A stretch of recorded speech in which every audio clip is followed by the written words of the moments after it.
Black Talk Radio Network. Stay tuned.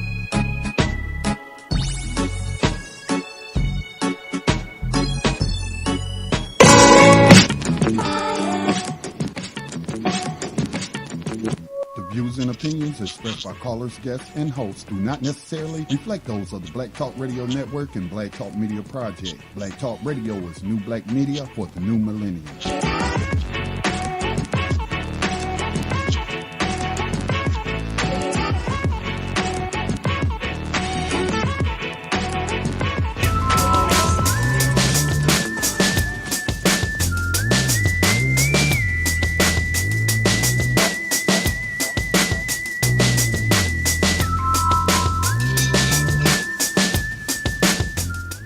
And good evening, everyone. Scotty Reid here with a broadcast of Black Talk Radio news on this date. This date is May 11, 2020. Just want to say hello to those who are catching us on the YouTube channel, Black Talk Radio Network. Of course, shout out to those on our platform home, which is Black Talk Radio Network.com. I got brother Kwabena Rasuli as advertised on with me. Kwabena, we getting just a little feedback off your line. I don't know if you're able to adjust your mic or what have you, but it's like I'm catching just a little bit of feedback. But yeah, so we're already streaming on the digital radio station, Black Talk Radio Network. Follow us on TuneIn if you're on TuneIn. We're just about everywhere, brother Kwabena. And so it's good to be back on these airwaves again, and as we expand into the video format. What are we going to be talking about tonight on Black Talk Radio News? Well, mostly we're going to be covering these recent shootings. Of course, most people have heard of the shooting in Georgia. Then a lot of people haven't seen the video for the shooting of the black male in Maryland.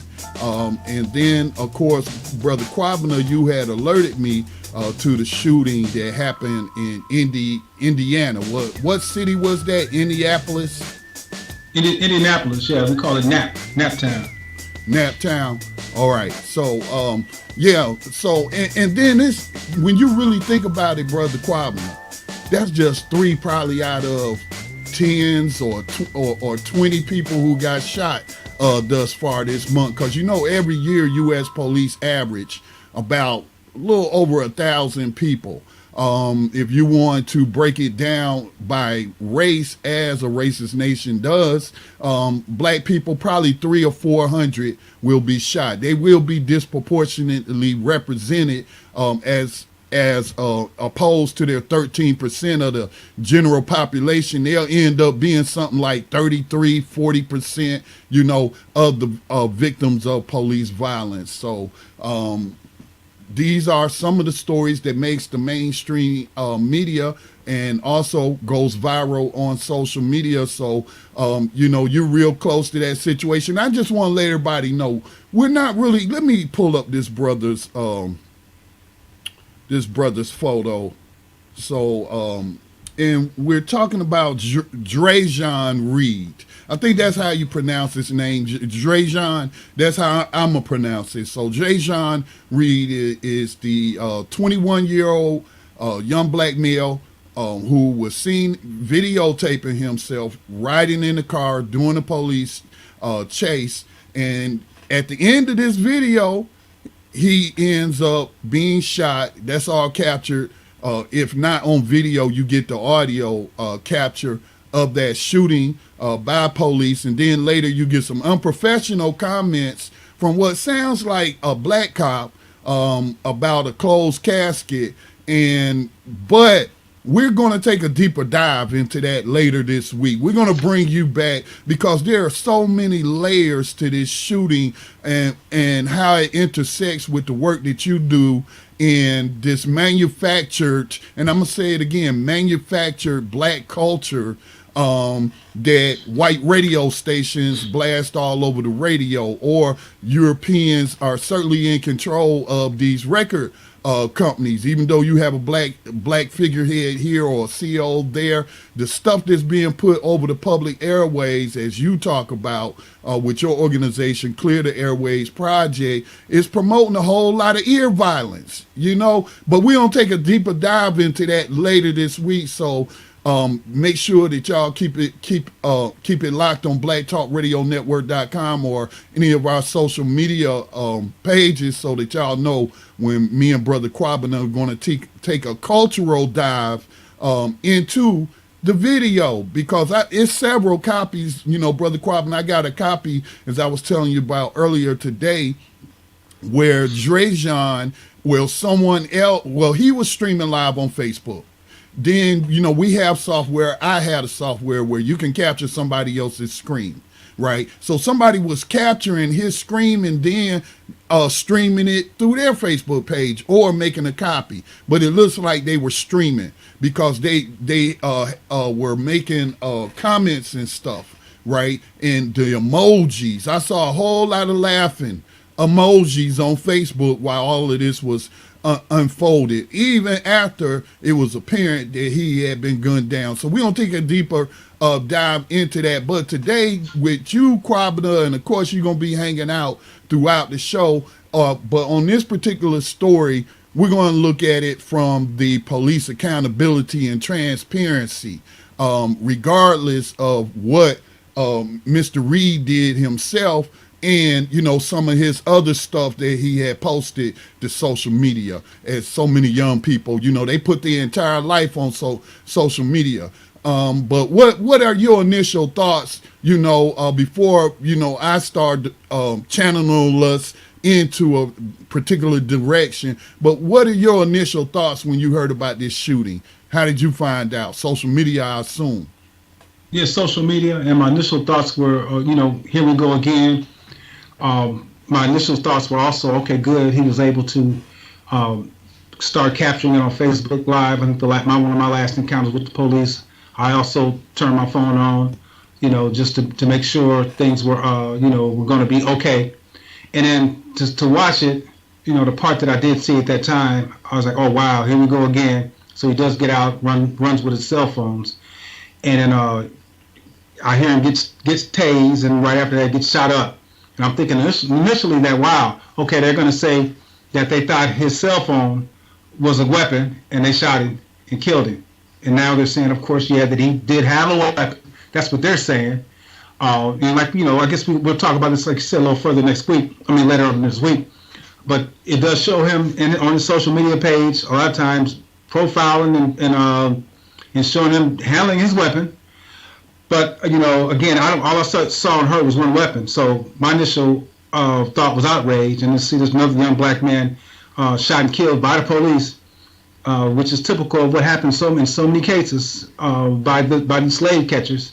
They didn't allow him a chance to get into their dungeons, their slave headquarters. They just took him out right then. Another black man gone. That was my initial thoughts when I saw it. When I saw the video, and like I stated, we'll get more into it later this week, perhaps Thursday or Friday, but they didn't get a taser time to work. So, we often have talked about let's use less lethal force. Okay, now there is no body cam, and we'll talk about that in just a sec. There is no body cam from any of the officers.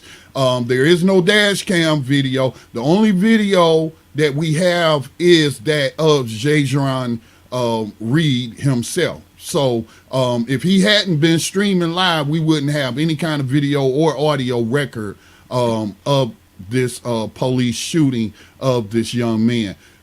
So my initial thoughts were they sure didn't give that taser enough time to work, because as soon as I heard the taser, how the cackling, how they sound of electricity, they shooting electricity, but it's like as soon as they shot him, I heard that cackle. It wasn't another cackle before I heard pow, pow, pow, pow, pow, pow, pow, and you said you counted the shots.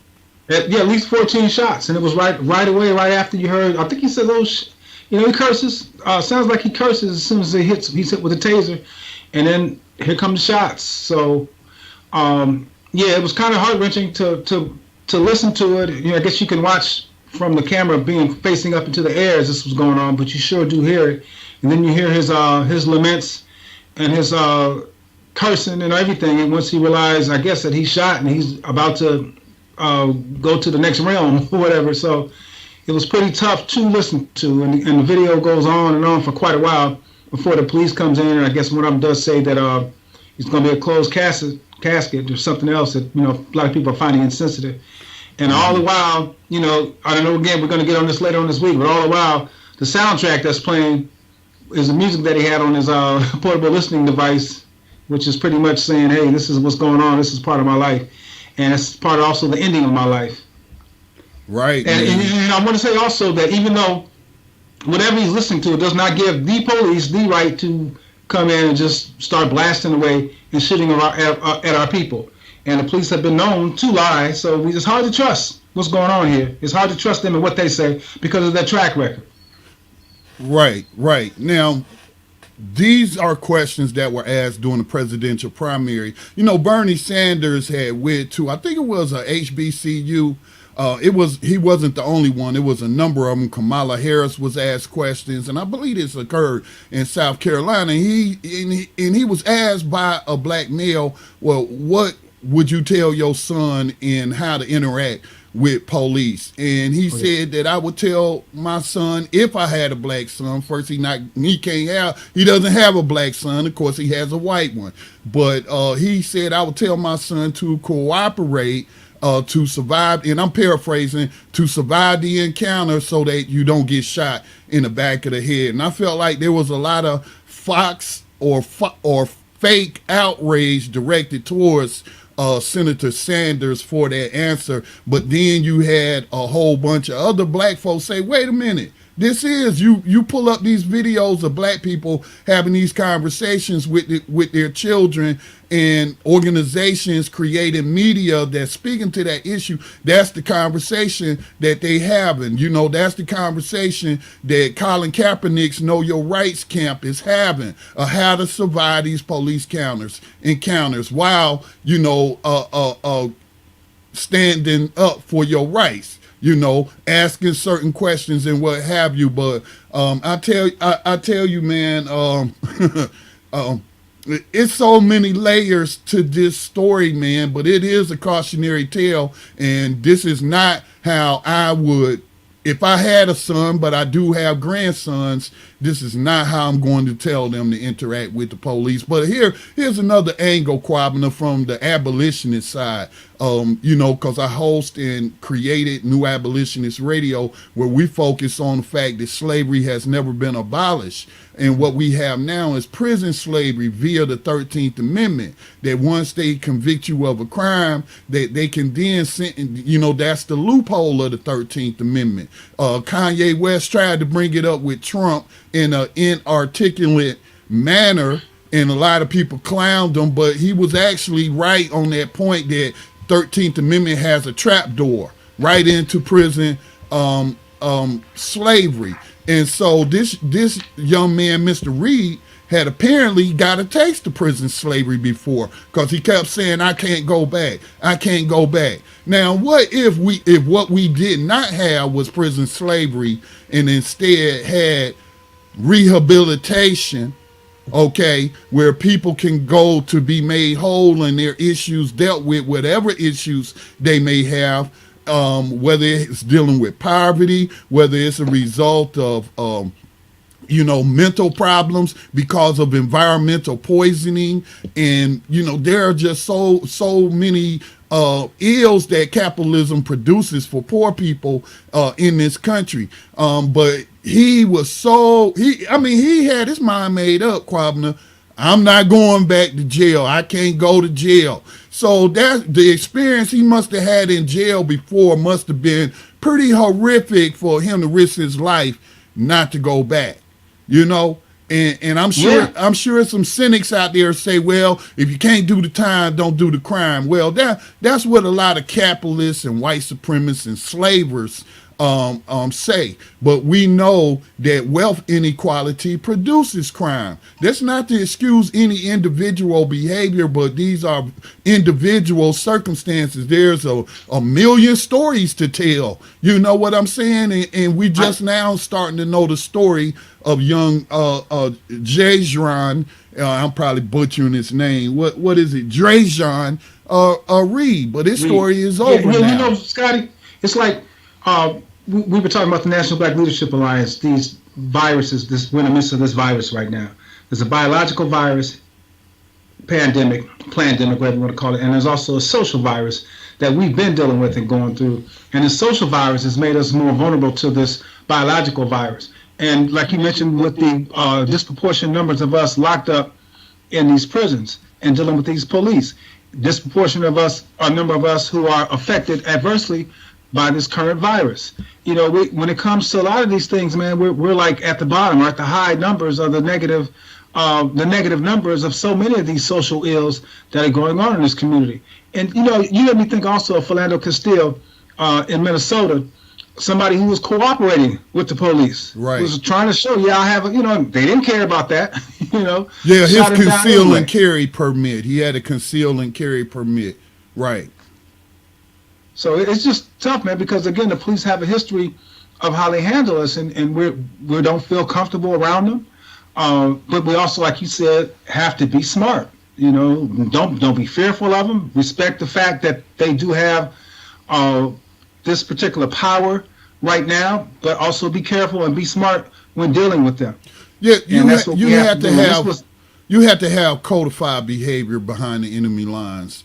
You know, yes. If you in a war zone, you know, there's enemy lines. And right now, living in a nation that practiced slavery and being a person of African descent, I consider myself to be behind enemy lines. And at any time, these slave catchers, aka law enforcement officers, are empowered to charge me with whatever crimes, things that, you know, are arguably shouldn't even be crimes, but are able to take my freedom, you know, and put me behind bars in horrid conditions, and then lease my body out to corporations or whoever else is going to profit, whether it's a state government, you know, the county government, the federal government, and it's just slavery, 13th Amendment, prison slavery style. Yes, indeed. Yes, indeed. And it's tough when, you know, I know we're going to deal with the case in Georgia also, but when you just look at, you know, what's happening in terms of mass media, and you see groups like Rock Nation now, they want to put some legal work or all appalled about what happened in Georgia, you know, with Brother Arbery and his killing. But then at the same time, you're putting out content and you're pushing in media for us to do the killing, for us to do things that are going to lead us in these prisons. It's like, man, it's tough.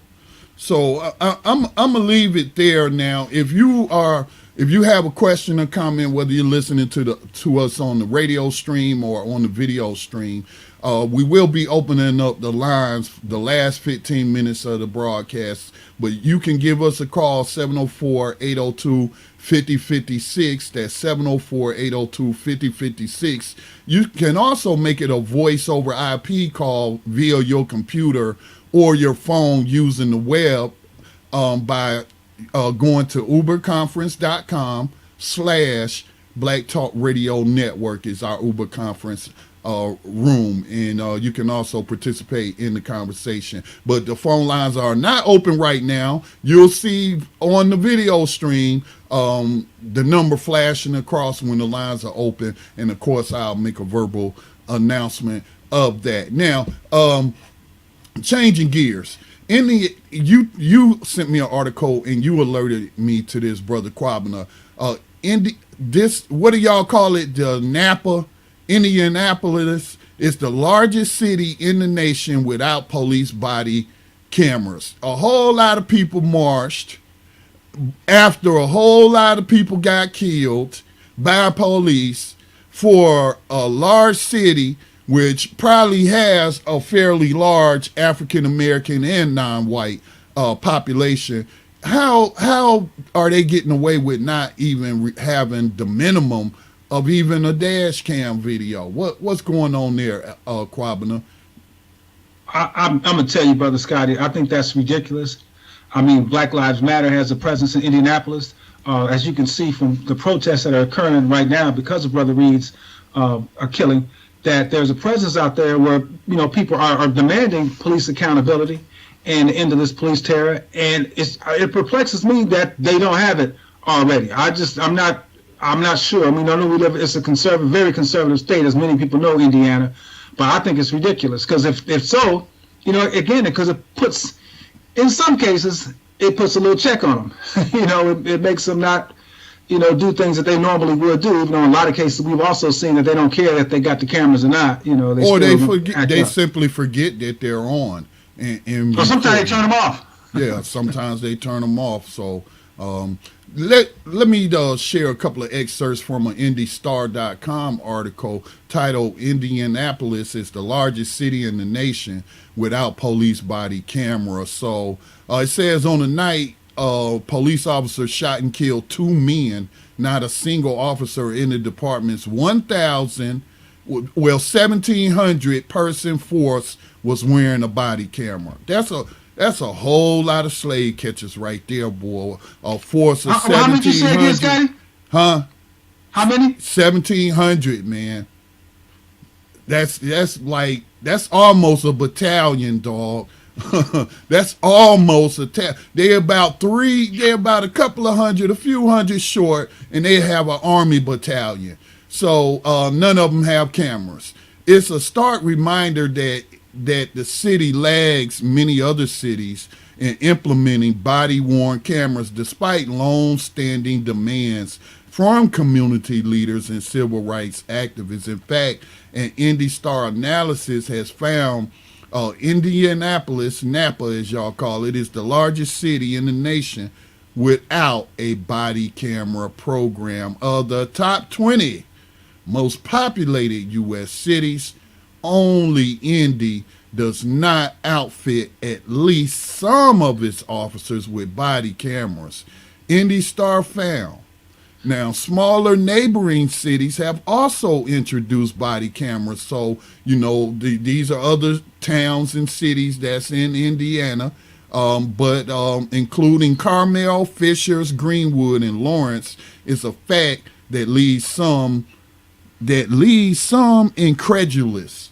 So, what's going on there, man? Sounds like to me they got a pretty strong police union there to prevent. And same thing in Gary. I live in Gary, and I know we had Rashad Cunningham was shot by the police, and everybody was asking, where's the camera? They don't have them. And so this city is probably the second largest city in Indianapolis with the percentage of African people, numbers of African people in it. And Gary, Indiana doesn't have it either. And the citizens here, it's like cities like 85 to 90% black. So it's something that definitely needs to be addressed. I didn't realize Indianapolis did not have it either until after this came out. Right. And in this case, man, being an objective journalist and viewing that video, but we'll get more deeper into it coming up towards the end of this week into this Reid video. Is it probably will help clear officers. You know what I'm saying? And I bet you that cop would have thought, may have thought, first about having a body camera before he made the comment about him needing a closed casket. So, sometimes he can prevent behavior. The cameras themselves can police the police, but sometimes, some of them are all about that thug life and they don't care, man. Or they don't care. Yeah. They just simply forget. So, again, any closing thoughts out on this story, man? And I know, again, we'll be talking about it later, getting more deeper into the cultural issues of these videos later this week. But any closing thoughts on the transparency? Because, you're not that far from there. No. A lot of people from where I am have migrated down there to Indianapolis, and so I know a lot of people that live there, a lot of activists there. It's just... things are still opening, things are still moving, more information is still coming out about this case. And I know later on this week when we deal with the soundtrack of this heinous non-fictional video, I mean, there'll probably be more information out at that time. But I do encourage the people, if you can stomach it, to check out that video. It is a really an interesting, unfortunate telling video. So if you can, please check it out, about Sean. His name, his Facebook is just simply SHEAN Reid, Sean Reid, and you can see the video. Right, right. So let me take a short station identification break because I need to transition. Again, this is our first simulcast of video and radio, digital radio at the same time. I have new equipment, dealing with new software, and I just need to get accustomed to it. So I need to get us set up so that we can transition to the next story that we're going to share with you. Which is going to be about Brother what's his first name? Brother Arbery, down there in Georgia. Ahmed Arbery. Yeah. So we're going to transition to that story. So you're listening to Black Talk Radio News with Scotty, Reid, and of course today, Kwabena Rasuli. And you can find a lot more content that caters to a black perspective on blacktalkradionetwork.com. We'll be right back.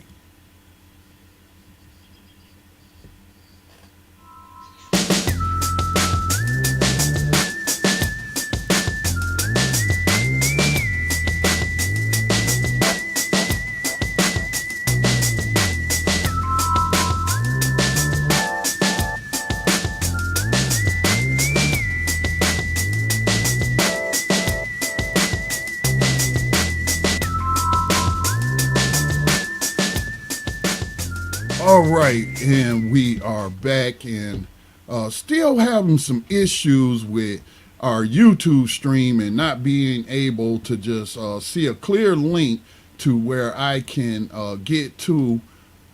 Okay, I see it now. I'm trying to get to our studio chat room so that I can take, any questions or comments from the chat if there are any there on our YouTube stream. So y'all just bear with me here. Okay, so yeah, let me go to BTRcommunity.com. By the way, BTRcommunity.com is a social media platform. It's a private social media platform, and it was set up by the Black Talk Media Project. One of our projects just trying to provide people an alternative to what's out there now. We hear so many complaints, and it's totally private, and it's just $24 a year, and it helps fund the nonprofit Black Talk Media Project. So we can then go on and create new projects, but we're going to transition now as I have pulled up the story about these two killers. The son definitely looks like a stereotypical redneck, a pig man in Georgia.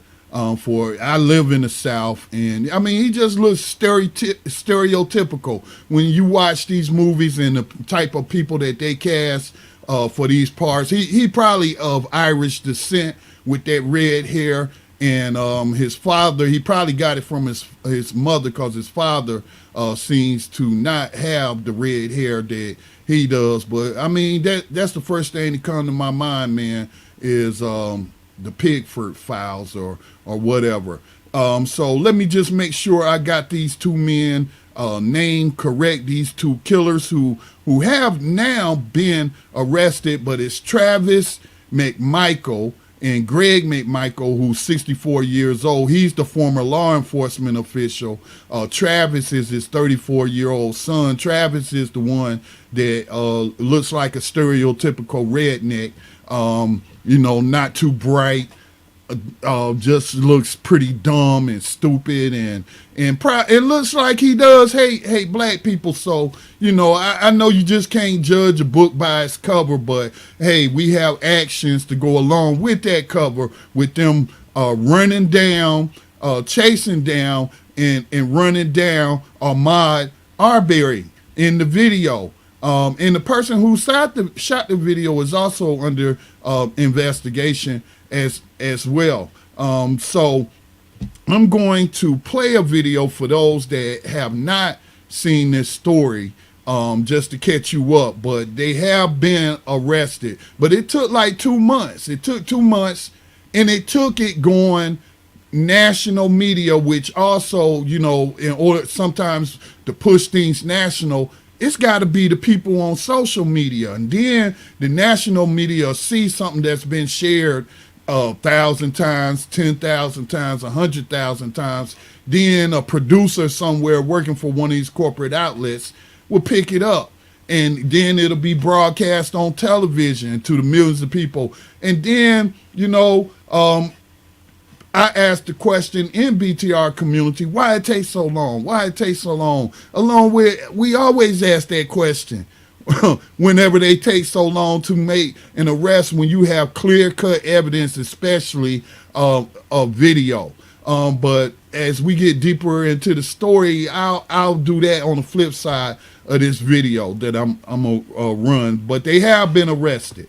So we'll kick it off with a local video about the arrest of these two killers. A father and son at the center of a high-profile killing in Georgia have been busted after national outrage. Police have arrested 64-year-old Gregory McMichael and his son, 34-year-old Travis McMichael. They are charged with murder and aggravated assault in the killing of 25-year-old Ahmaud Arbery. This is video from the murder when investigators say the two men drove up on Arbery and attacked him. They claimed that they thought he was a burglary suspect. Arbery's family says he was out for his regular jog. Is it playing yet, President Brother Trump addressed the killing yesterday, sending his condolences to Arbery's family. Actually it is. So I'm getting a full report on this. Let me pause that. Okay, so that's something I'm gonna have to work out in the future. So, okay. Yes, it is playing, but if you could just hold on, Brother Paul. Excuse me, Brother Kwabena. This evening, my heart goes out to the parents and to the loved ones of the young gentleman. It's a very sad thing, but I will be given a full report this evening. So what you weren't able to hear, which I will remedy that after we go off the air, Brother Kwabena, was Donald Trump. They just gave a basic report of the arrest after so many days. It was a very short video clip that we shared. And then Donald Trump saying that he sends his condolences to the family, and then saying that he'll get a full report this evening. And I know Donald Trump, just the visual of Donald Trump makes a lot of people mad, especially a lot of black people, because some people would say, and I would say, that there is evidence that he contributes to the sort of climate to where people think that they can just hunt down other human beings because of the color of their skin or their station in life, and just get away with it. I think he does. You know, we saw that at his campaign rallies where he was encouraging people at his rally, his supporters, to punch people and to beat people up and get them out of there. And a few people were assaulted. Yeah, we saw it in the response to what happened in Virginia. You know, at the University in Charlottesville, Virginia, in response to that. So, yeah. Right. So, like I mentioned, the person who shot the video, now this is what I read. I read that, I think it's Lee Merritt out of Texas is representing the family, the Arbery family. But I do know an attorney is the one who obtained the video from the person who was on scene and shot the video. And so now there's another article that has come out that says that that person is now under investigation, as like maybe they were chasing him too, and then decided to just pull out the phone. And you know, they make what I call snuff films, man. And you know, we see these videos circulated on social media, sometimes on Facebook. I try not to even watch a lot of stuff like that, man, where it's just straight up what you might find on a dark web. Just people being snuffed out. So maybe he thought he was going to make a snuff film or whatever, but I guess I don't know how things unfolded, and this person was identified as a witness with the video, and now he's being investigated and possibly may be charged, but that's just developing, and that's all I have right now. So yeah, I heard that he released the video or whatever because he thought it would exonerate them. So another, I guess, form of ignorance there. I'm glad he released the video because, again, we never would have known. But that's why I believe they said he shot and then released the video because he thought it was exonerate them from any wrongdoing, which I don't understand how he thought that. But it's fortunate for us that he did. And, you know, even with the, I don't know if you talked about, no, you didn't talk about it yet, the district attorneys who, one refused to, when the police even talked about arresting these two, they thought they had enough to arrest those McMichael and his son. Mm-hmm. And the district attorney told him not to. She had a relationship with him, knew him, former policeman, father. Right. And then I think there was another district attorney who did the same thing. So now there's a new one. There's a sister from the other side of the state, they're saying, that's now going to be that's now the DA in this case. She's a Republican, but yes. So also though their federal FBI is also investigating because this does involve civil rights violations.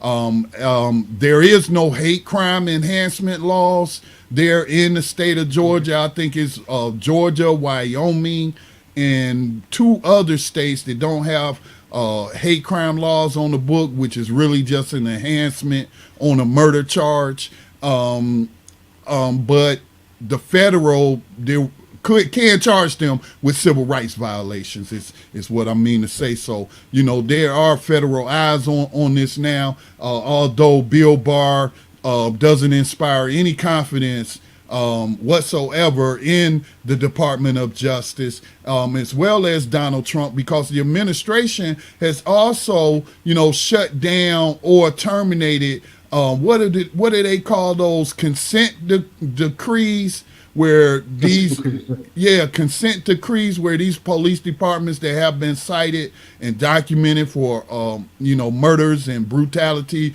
against citizens go on like this probationary period, and I think they call it like a consent decree. But Donald Trump's administration, you know, kind of terminated some of those. So I don't have a lot of faith or expectation from the Department of Justice under Bill Barr or the last administration for that matter. Yeah, I mean, that's what I was thinking when you said that, because was there a slowdown in police brutality, police killings while Obama was in office? I don't recall any slowdown. I don't know the exact numbers. No, and I don't know if there was an increase in federal prosecution of, you know, these type of cases, but this is where we are. So the facts, okay. Ahmaud Arbery was murdered February the 23rd, and it's a fact because we have it on video, by 2 white men, Gregory McMichael, a former police investigator, and his son, Travis McMichael. So on February 23rd, we all saw the video. They jumped in a truck, like a scene out of the Dukes of Hazzard or the Kill a Mockingbird or something, and just or what's that one, Mississippi Burning, and just, you know, jump up in the truck and ride them down. This is not, no question whatsoever, and it just took them so long. But that's again the power of the media. It took somebody obtaining that video and then thereby forcing the mainstream media, corporate media, to cover it, and now we see an arrest. You know, it shouldn't take all that, man. But again, this kind of also speaks to when people say politics are local. You ever hear that? Did you see the movie Just Mercy? What's the name again? Just Mercy with Michael B. Jordan and Jamie Foxx. No, I haven't seen that. So I mean, it's not too recent history, late 80s up into the 90s, a case in Alabama where, you know, the information or a brother that was, I think it was an Ivy League school he was at, but he came down, he was an attorney, and he was struggling against those cases, and blatant injustice done, got the evidence, put it out there, and the people knew they were wrong, and they still just stayed fast to the wrong that they were doing in Alabama not too long ago. And so this is the type of atmosphere, and with this just coming out and these things still occurring, well, we know they still occur, but it was just tough, man. And Scott, I'm gonna tell you, the people are really upset over this Arbery case. People all around the country, African people in particular, are really upset about this case. As they should.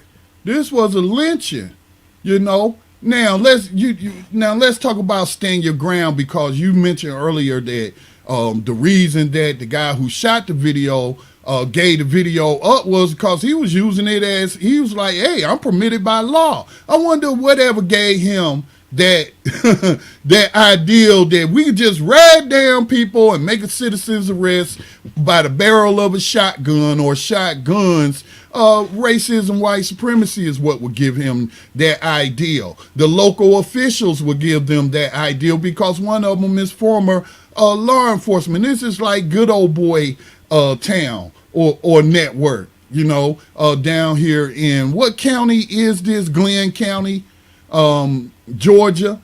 So what we see in the video, man, it's an open and shut case.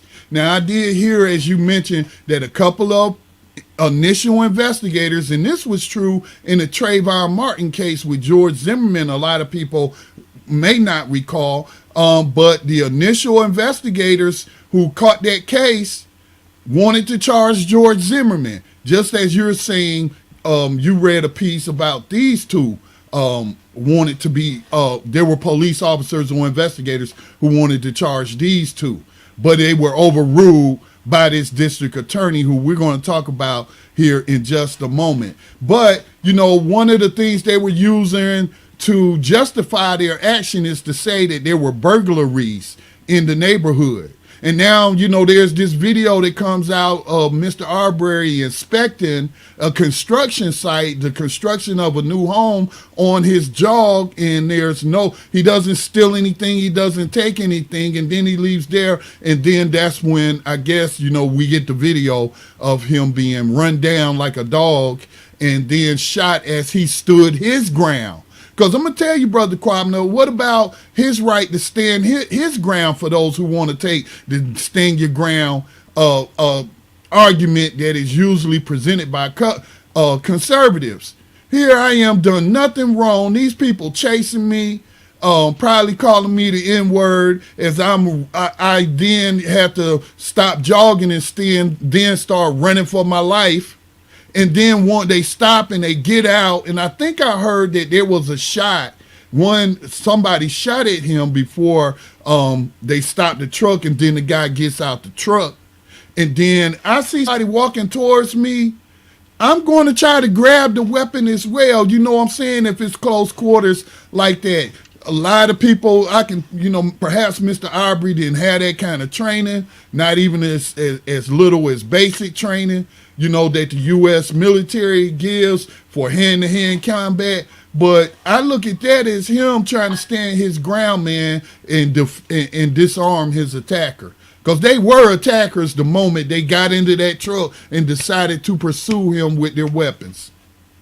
Oh, he is trying to save himself. He's trying to protect himself against those guys that are attacking him. Of course, you have to do that. I mean, just like, again, you go back to Trayvon Martin. He had to protect himself against Zimmerman. I mean, you have to protect yourself against these clowns, because, you know, what if he'd have kept on running? It would have just probably been shot in the back. So, no, and then the whole thing about him going to the house, I just was getting a call from my mother. I was in Vegas with her recently, and we're riding around. She's looking to do some remodeling.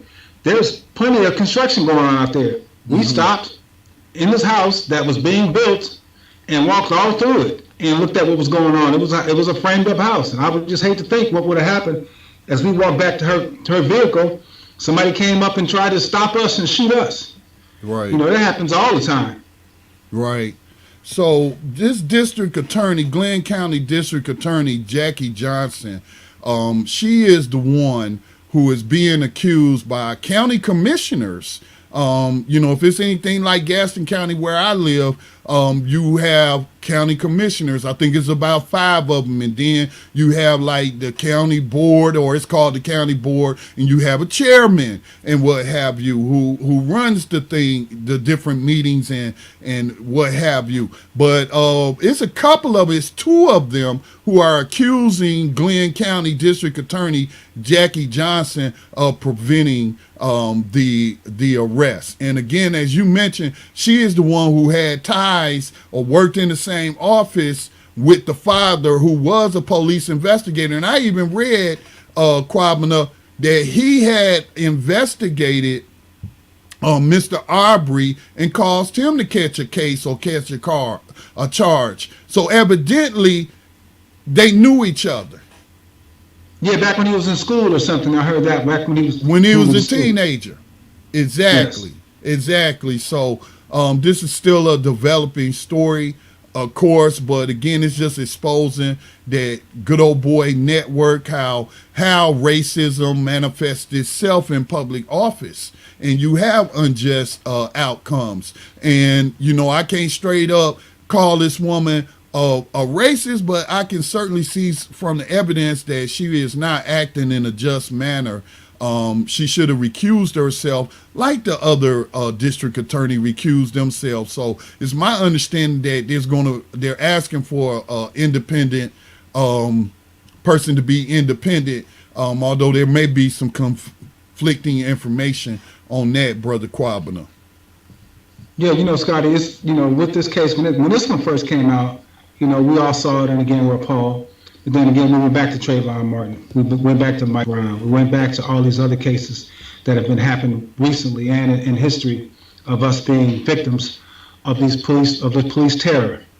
And so, and as we look at this, as more information comes out, and I know we're going to talk about it again later this week, but what is making us continue to be vulnerable to all this police misconduct, to all this violence that is being perpetrated on us? We have enough violence in our community, and for this to happen too, this social virus out there that we have to deal with and look at, and it just, when will it stop? And it's not going to stop until we make it stop.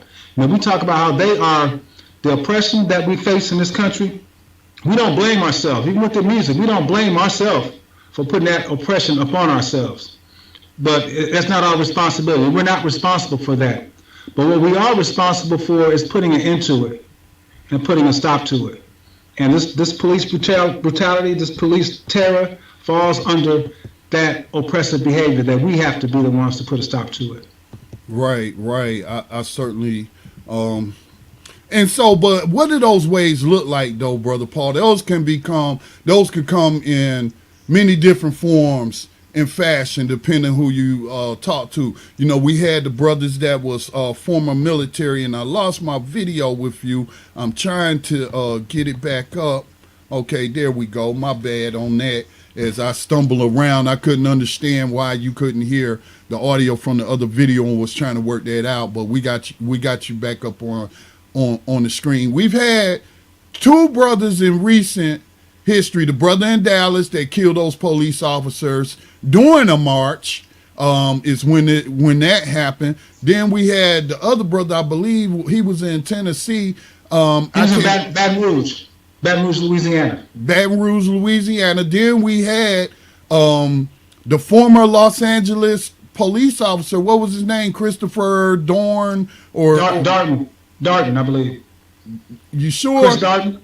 No, not Chris Darden is the prosecutor in the OJ case. Yeah, Doran.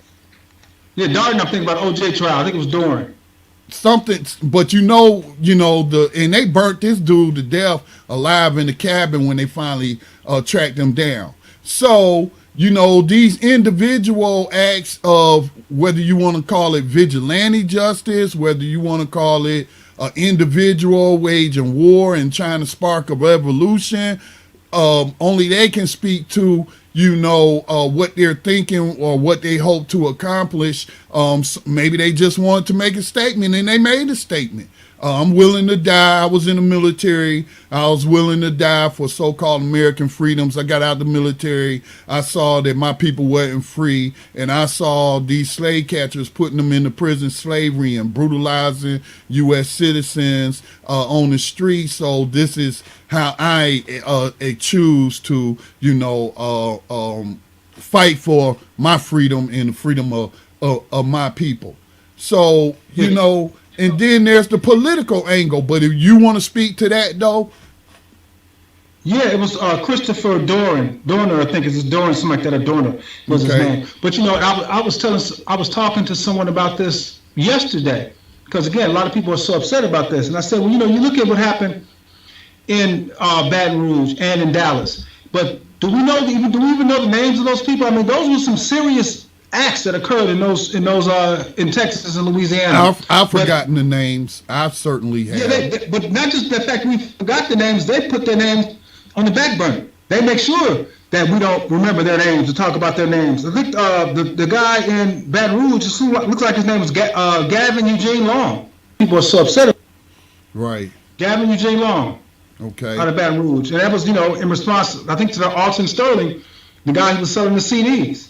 Killed him. Shot him in the back. Yeah, but he didn't kill anyone, though. He didn't kill anyone. I was talking specifically about, and they were all veterans, the one who made the attacks on the Dallas police officers that they ended up killing. Then there was another brother, and he was using the last name X, and I don't know his government name, but he was former military, and he killed some police officers. The one in Baton Rouge killed 3. It was 3 policemen that were killed in Baton Rouge. Okay. Oh, yeah. And then you had the former L.A. police officer, who was also a former lieutenant or captain in the military before he got on with the L.A. police department, and then he wrote a whole manifesto or journal about why he was doing what he was doing and what he experienced there. At the police department. Xavier Johnson was the guy in Dallas. And again, Christopher Dorner was the one in Los Angeles. But Mekhi Johnson, I think that's the one they took the robot to go in take the robot in there to kill him, right? They used a robot to go in there and kill him. So, but my central question is, so what do people mean when they say it's not going to stop until we stop it ourselves? What does that look like? What does that look like? If we're talking nonviolence and what we're permitted to talk about openly, being non-white people and possibly subjecting ourselves to the BIE label by the FBI, and we know about COINTELPRO and all of that, but what do we do? What does that look like for black people? It's not going to stop until we stop it ourselves. Obviously, black people joining the police force, because there's black cops involved in the Reid shooting up in Annapolis town, and they've been involved in many other shootings. Many of them have black police chiefs, so obviously us joining the police force isn't going to stop it. So we're not stopping them. We're not stopping it. So I'm just, what does it look like, man? And it keeps bringing me back to all politics is local, man. And it's a struggle on a local level. Does it help to have someone in the Oval Office that have political policies that and how they going to deal with? They have, the federal government, the president of the United States, the CEO of USA Inc. does have a lot of power. He has a lot of power. He has the power of his own purse. And he can use carrots and sticks by way of grants and what have you, and withholding money to get law enforcement to put certain at the county level, at the state level, and of course he's over the federal. So there's many things that they could do to change these behavior from slave catchers' behavior to, let's say, a peace officer.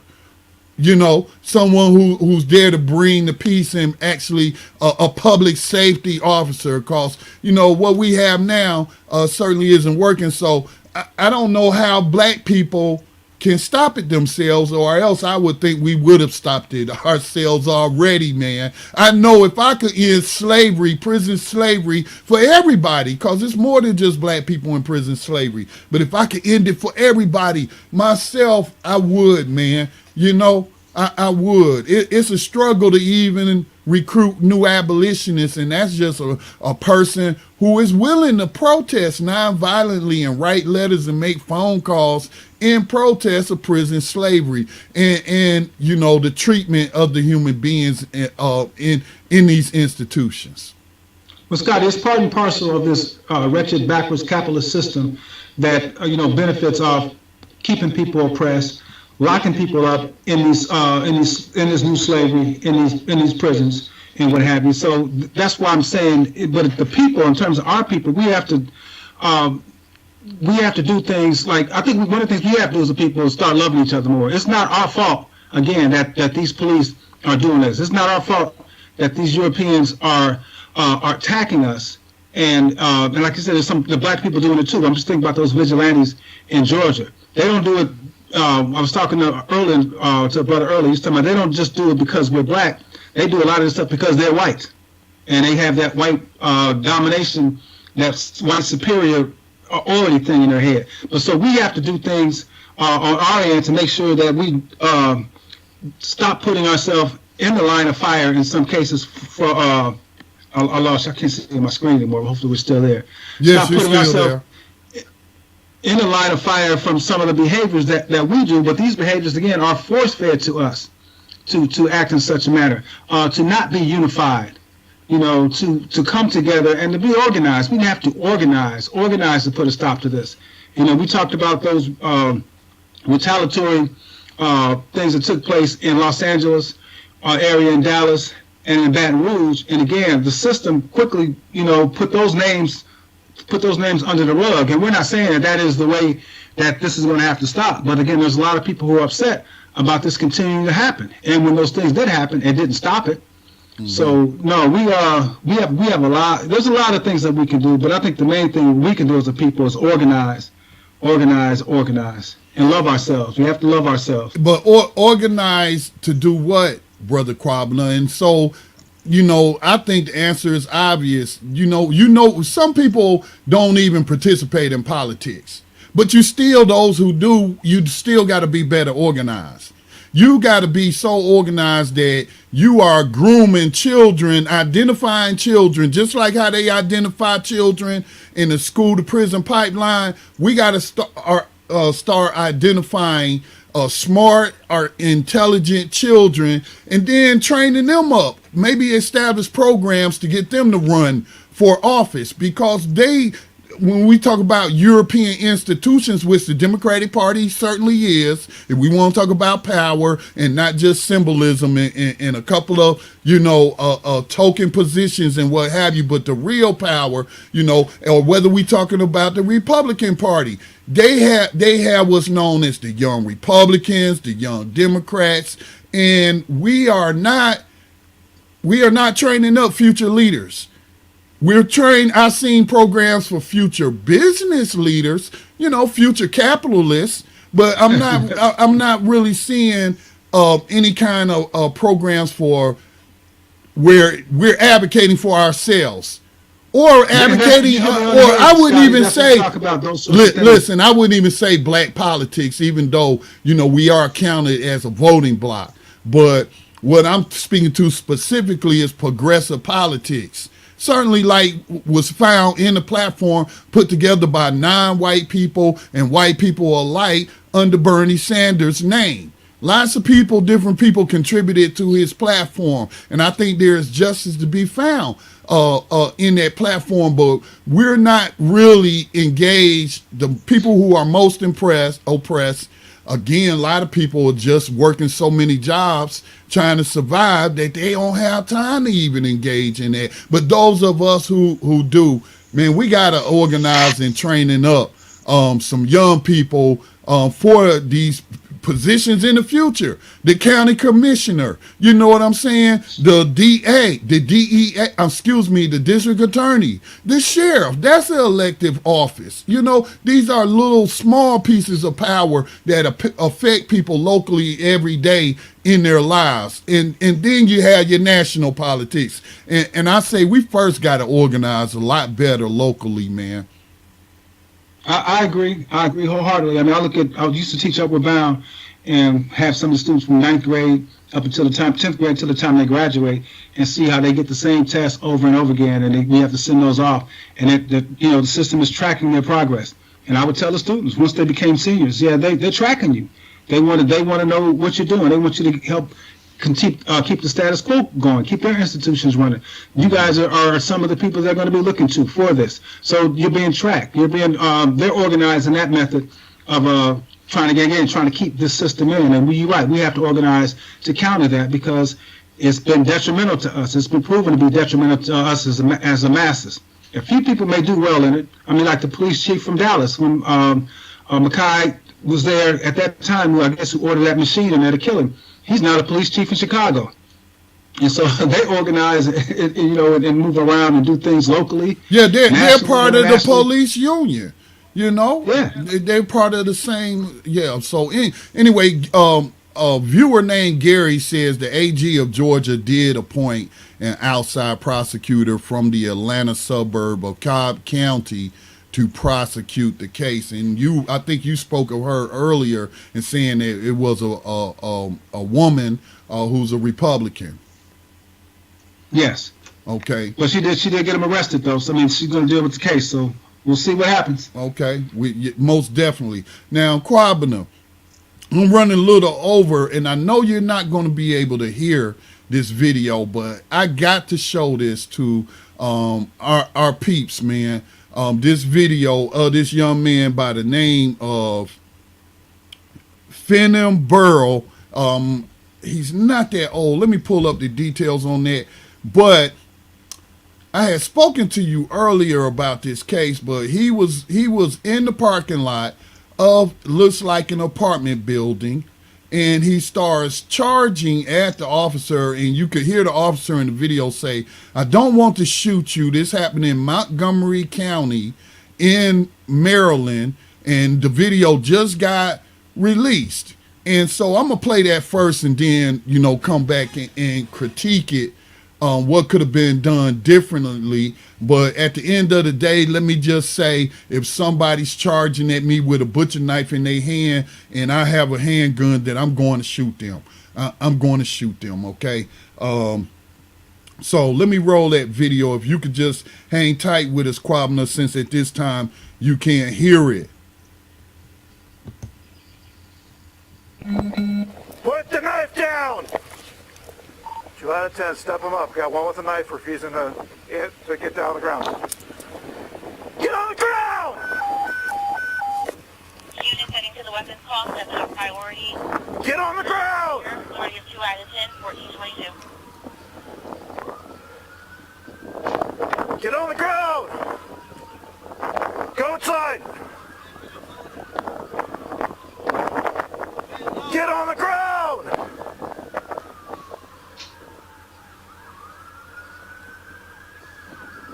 Get on the ground! I don't want to shoot you!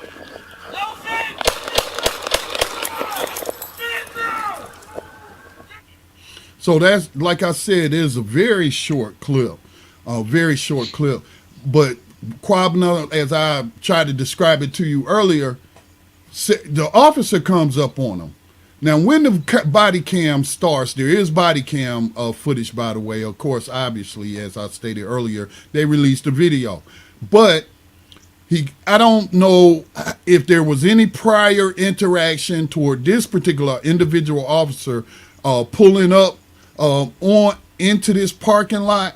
And let me make sure that I have the names. It starts with Sergeant David Cohen, who is a 17-year-old veteran of the department. And let me just open this up because I mentioned Finnan Burrell is the victim's name. Now, it appears to me that, and some of the family is saying that Finnan was having a mental episode. And so I don't know if the cop had any kind of de-escalation training that he employed prior to cutting on that video, but all he does since the start of the video is just yell at the guy while pointing a gun at him, which is very threatening. Okay, and then especially since we know the history, of police shootings in this country. So that's if I'm a person who's having a mental episode and external stuff is stimulating me and not calming me down and making me more agitated, that's something for us to factor into this story. What kind of de-escalation training did this 17-year-old veteran have at any? Did he try to employ any of that before he turned on this video? And then after we get your comments, Kwabena, I want to share what the people who was working on the Sanders platform came up with that perhaps would have prevented the killing of Finnan Burr.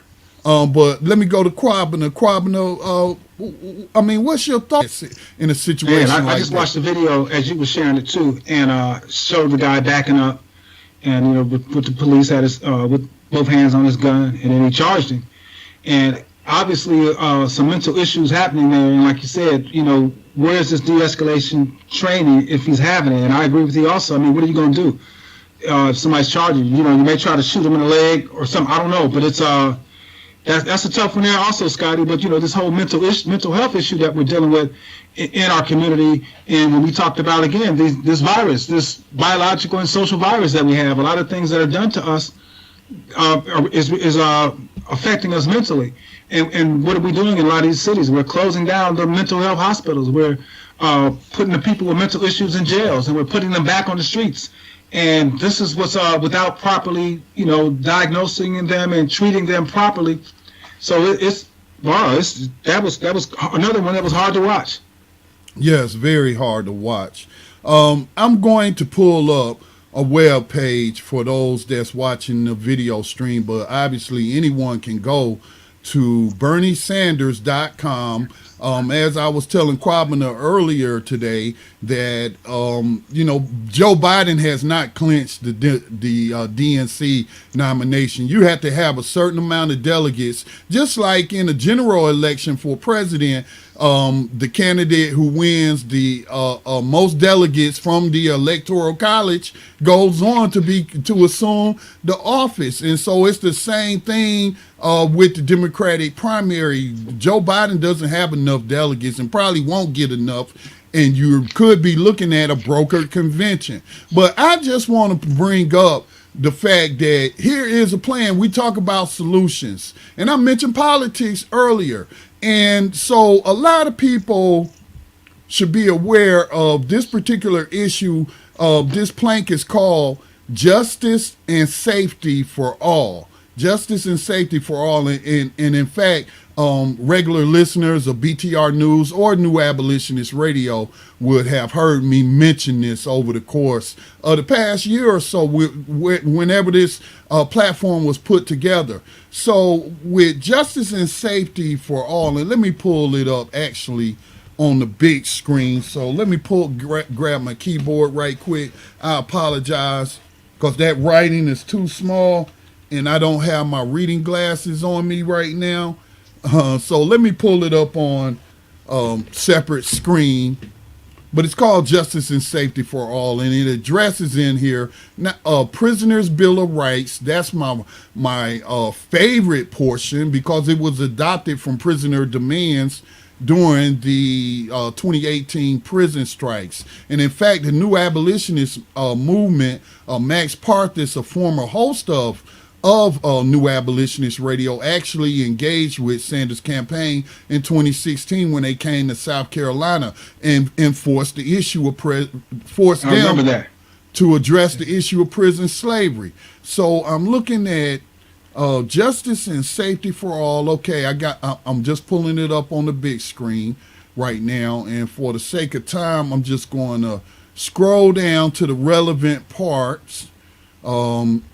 Just some highlights: end profiteering in our criminal justice system, end cash bail, transform the way we police communities, ensure law enforcement accountability and robust oversight, provide more support to police officers, and create a robust non-law enforcement alternative response system. So this is the portion that I'm going to focus on. Let me get our those watching the video stream where I'm at. Okay, this is where I am. Provide more support to police officers and create a robust non-law enforcement alternative response system. Okay, so here are some of the bullet points. Establish national standards for use of force by police that emphasize de-escalation. Require and fund police officer training on implicit bias to include bias based on race, gender, sexual orientation, and identity, religion, ethnicity, and class. Cultural competency, de-escalation, crisis intervention, adolescent development, and how to interact with people with mental and physical disabilities. We will ensure that training is conducted in a meaningful way with strict independent oversight and enforceable guidelines. Okay, next bullet point: ban the practice of any law enforcement agency benefiting from civil asset forfeiture. You know, that thing that Joe Biden created, part of that 1994 crime bill, or it could have been a part of a separate bill, but he greatly expanded civil asset forfeiture. Limit or eliminate federal criminal justice funding for, you see, this is about the carrots and the sticks, right? Let me start again. Limit or eliminate federal criminal justice funding for any state or locality, I'm talking about the county level, right, that does not comply. So the office of the president does have a lot of power to enforce people's human rights and civil rights, and to have oversight over, quote unquote, law enforcement. Let me see, next bullet point: provide, this sounds like a carrot. Provide funding to states and municipalities to create a civilian corps of unarmed first responders, such as social workers, EMTs, and trained mental health professionals who can handle order, maintenance violations, mental health emergencies, and low-level conflicts outside the criminal justice system, freeing police officers to concentrate on the most serious crimes. Okay, so carrot and stick. Couple of more points.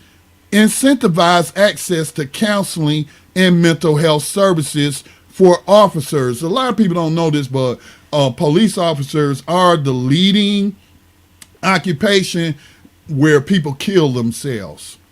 Give me just a second. I say that again. They have high suicide rates. Why is that?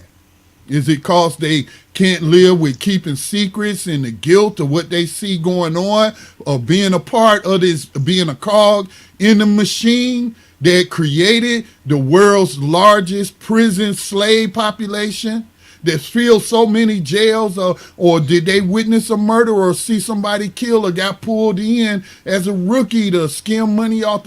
Why are they killing themselves? So, man, Scotty, so much trauma, man. I was thinking about that recently here in the Chicago area with the amount of killings and shootings. I was like, wow, that has to be tough on some of these policemen to constantly, all the time, see the results of these shootings, to see all these people dying and injured and parents crying, and then, like you said, and all the other stuff you talk about, having to cover up things and having to be a part of a system that's so flawed and brutal. It has to have a mental effect on them, and so many of them also come from the military, which is another story. Mm-hmm. Right. And last two, incentivize access to counseling and mental health services for officers, and diversify police forces and academies, and incentivize officers to live and work in the communities they serve. So I appreciate that being in there, and I know why it's in there, but we already got a diverse law enforcement group. It is predominantly white, but there's a large segment of African Americans, and a lot of them be right there, like in the case of Walter Scott in South Carolina, when the white cop shot him in the back, there was the black cop to back up his story about Walter Scott grabbing my taser, and then he picks up the taser and then drops it on Walter Scott's dead body with a black cop standing right there, and then black cop writes a police report backing up the white cop. We already got a divorce, diverse police force. Skin color, people don't seem to have any more morals or aptitude to practice justice just based off of their skin color or melanin content or lack thereof. To me, logically, following the logic, it doesn't seem to have any effect of whether or not you practice justice or you practice injustice. So I do believe, if we're talking about it from an economic perspective, then certainly I believe in affirmative action and having more black males, for example, teaching black boys in the education system that's dominated by white females. But again, though, when we're talking about people authorized to use deadly force against us out here on these streets, skin color doesn't seem to determine that they're less likely to shoot you. In fact, there was a study that was done last year that showed that black and Hispanics, so we'll just say non-white cops, have similar, if not higher rates of shooting people, shooting black and brown people as white cops do. So, for what it's worth. But definitely, I think if we'd have had a civilian response team to come out and de-escalate this situation with, this brother, then he might survive. He might be alive today. So what are your thoughts, Kwabena? Is Joe Biden? I agree. I kind of like the. Have you heard Joe Biden talk about it? What has Joe Biden put forth as a policy plank in addressing these shootings, if we can find them? I haven't seen him. I just heard this address from the crime bill 30 years ago. So 25 years ago, however long that was. So, but yeah, man, it's tough, bro. I mean, living here in Gary, we just had, working with Black Lives Matter, one of the things that we had was to stop all these police forces from outside of Gary coming in here to police us, where they had a sheriff that was leading this task force, and they were saying, let's go out tonight and let's have some fun. Let's arrest a lot of people and have fun. That's what they was quoted as saying at the local university one night before they were going out on their slave catching expedition. And so, it's just so many. This is a multi-layered issue that we have. I think, Scotty, that we have too many police. Like you said, a lot of these policemen could be doing other things, right? Other professions, like you talked about, that don't require them. I think a lot of times they don't have nothing to do, so they, look up, find stuff to do, and harass and oppress people even further. I think we have too many policemen out here. We need more fathers in the home and less policemen out on the streets. Right. We don't need any more cogs in the system of prison slavery. I certainly can agree there. So I have opened up the phone lines. I will go ahead and check our conference line. That number is 704-802-5056, 704-802-5056. I kind of opening them up late, so I'm not going to go 50 minutes, but I don't see anybody in the caller's queue right now. So, but next time I will open up those lines a lot earlier. So I just, again, this was the first broadcast of us simulcasting to the radio station as well, providing a video stream to those on YouTube and those on blacktalkradionetwork.com. We got a lot to deal with and a lot to unpack, but there are solutions. There are a lot of smart people with a lot of smart solutions, and it's not like it takes brain. It takes a rocket scientist. What it takes is a will, it takes organization, and it takes power. And so, we do have individual groups that as a group have more power than others, And so, we got to do whatever we need, though, to, I guess find more power in a collective. And that collective, to me, should include anybody who wants to practice justice. Your thoughts, Kwabena, as we wrap it up? It reminds me of what Malcolm said when he was in England speaking. I think that was December, late that year, early the next. It was in December of 1964 when he said, "I'm willing to work with anybody who can do, who's about changing these conditions right now in the system." So, and I agree with you, bro. We need to come together. We need to put in some more work to put a stop. That this whole system of policing in this society, in this country, is dangerous. It's dangerous to Black people in particular, and it needs to be definitely addressed. And I'm grateful to be on here with you on this first broadcast, this simulcast dealing with this issue, and looking forward to our next discussion again, which will be, I guess, deal more into the prevention and of some of these behaviors, some of these vulnerabilities that allow us to be victims so much of this police brutality and other social ills that are occurring in this society. So what's on your radar? Anything coming up? I know also you're going to help me, and I appreciate you, hook up with Brother Bob Law and bring him on for a broadcast. For those who don't know who Bob Law is, he is an elder in the Black community and a legendary radio broadcaster, and also a human rights activist as well, human rights activist. And so, what you got coming up, Kwabena, if anything, and what's on your radar? Looking to talk about that code of behavior that we worked on with the National Black Leadership Alliance with Bob Law. Just putting that out and continuing our work with the Clear the Airwaves project. And again, when you hear the soundtrack of this encounter that took the life of Brother Reid in Indianapolis, you'll see what we're getting at. Because I was telling some people that I think that vile, vulgar, and horrific, hateful soundtrack during that video is really telling. And it's like one of the things that we have that really shows how important it is for us to clear these airwaves of this violent, vulgar music, because it has such an impact. And that's one of the things, man, one of the main things we're still focusing on, because even right now, in the midst of this shutdown and this pandemic, these radio stations continue to play nothing but pornographic, violent music for our children. And the effects of it is just devastating. So I'm looking to deal with that with you, and just to move forward to getting some more ideas and coming together with some people, whoever have those ideas, so we can put a stop to it. It's been a long struggle. So on Facebook, people can just look up Clear the Airwaves Project. Clear the Airway. Is there a "the" in front of Clear, or is it's Clear the Airwaves Project on Facebook, right? No "the", just Clear the Airwaves. And the waves is ocean, like ocean waves, with a V. Clear the Airwaves Project, yes. All right. Well, again, we'll catch up with you later this week. And, keep yourself safe, man, during this COVID-19 pandemic.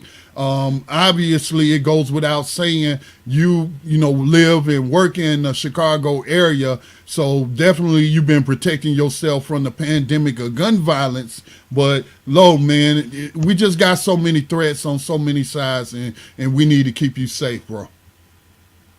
And I got you, Brother Scotty. Appreciate you, man. Appreciate the work you do with this project, man, with the Black Talk Media. Okay, and we'll talk to you later this week. Peace.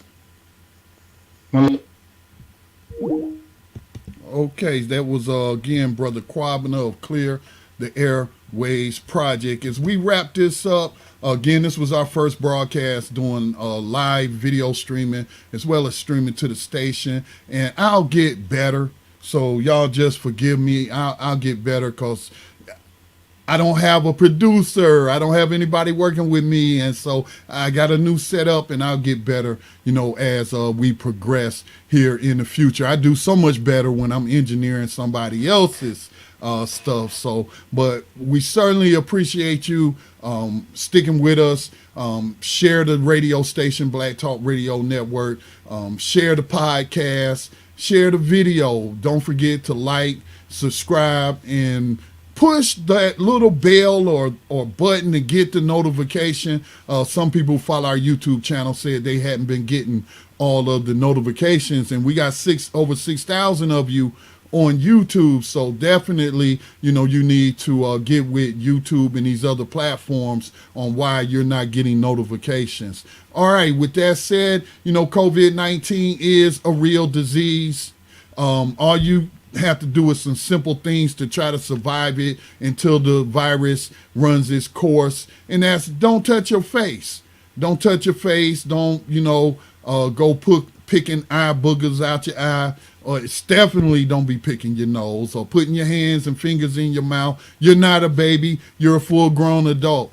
And, wash your hands, especially if you go outside the house. Let's say you go to work or you go to the store to pump some gas and you touching these things outside. Again, use some sanitizer or just some regular soap and water and vigorously for 30 seconds, wash your hands.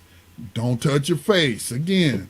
So these are very simple things. And if you're going to go out in public, the CDC does recommend a face mask. Hey, you don't need a surgical mask. You don't need one of these fancy masks. You can cut a piece of cloth and make yourself a mask that you can just tie around, that covers your nose and your mouth and your neck. Because I made myself a couple of masks modeled after some videos that the U.S. Army put out for making masks out of T-shirts that they're requiring for some soldiers to use in addition to social distancing, because it has impacted the U.S. military as well. This is not a hoax. This is not a drill.